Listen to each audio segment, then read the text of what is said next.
Hello everyone! Welcome back to Frames of Nature, a channel about nature, photography, and more.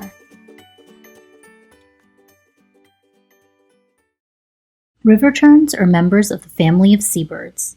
River-terns, as their name implies, are mostly confined to the freshwater areas, near seas, rivers, or wetlands.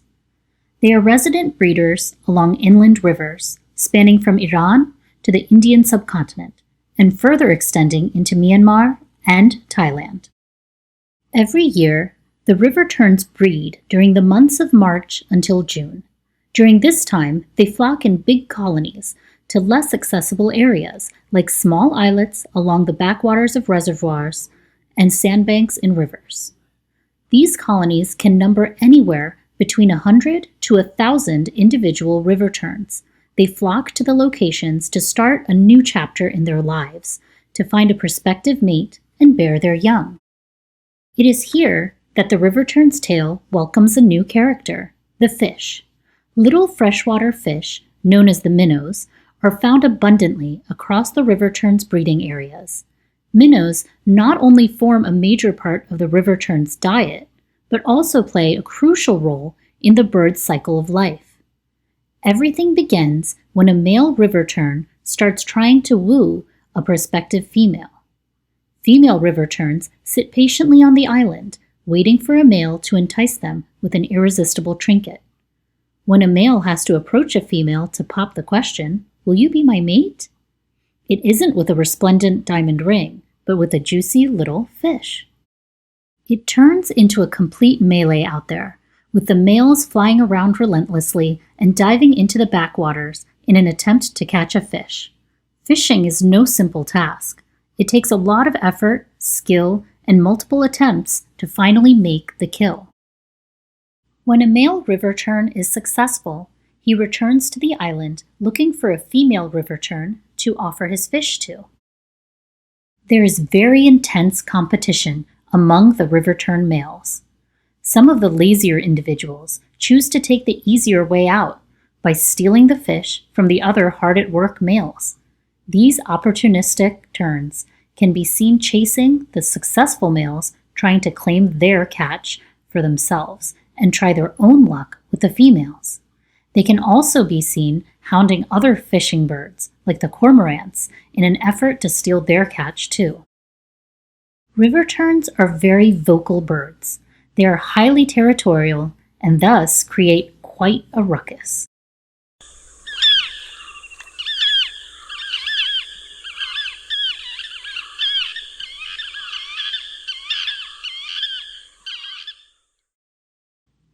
Amidst all the chaos and the reverberating cacophony, the male river-terns have to keep their attempts going. They constantly fly around with their catch. Every now and then, they land on the islets to try their luck with the awaiting female river-terns. Before offering it to the female, the males also go about a routine of cleaning up themselves and the fish very judiciously. After numerous such attempts, a male might at last find a welcoming suitor. The female, finally choosing to accept the offering, is a way of saying, "Yes, I will," or "I do." Thus, they become a couple, making a new phase in their lives. Mating is yet another challenge for the couple. Once again, other opportunistic male river-terns try their very best to disrupt the pair's time together, with all their squabbling and also with attempts to take over the female. Tirelessly, having gotten past all the hurdles, the pair does get together. Then, what follows is the period of nesting. A small pit of sorts is dug up on the rocky island or space made among the crevices between the rocks where the eggs are laid. The parents take turns in incubating the eggs. While one sits on the nest, the other goes out to find food, more often than not coming back with a fish. This mode of fending for themselves and for their young ones as they hatch goes on until the young ones are old enough to find food on their own. There are many dangers that lurk around the corner for the newly born chicks. If the unwary chicks stray too far from their safe nesting area, they can become a meal of the highly unassuming yet opportunistic predators like the black-headed ibis. Powerful raptors like the Bonelli's eagles also frequently fly around looking for opportunities to pick up the chicks. Even the adults are in danger from these eagles and hence have to always be on guard. Just as the heavy monsoon sets in, the water levels start rising and slowly the islets begin to go under. The young river-terns have to be ready by then to take flight. The river-terns bid adieu to the place and fly away to continue on their life's journey. They will be back to the same place at the same time next year for yet another encounter with the fish.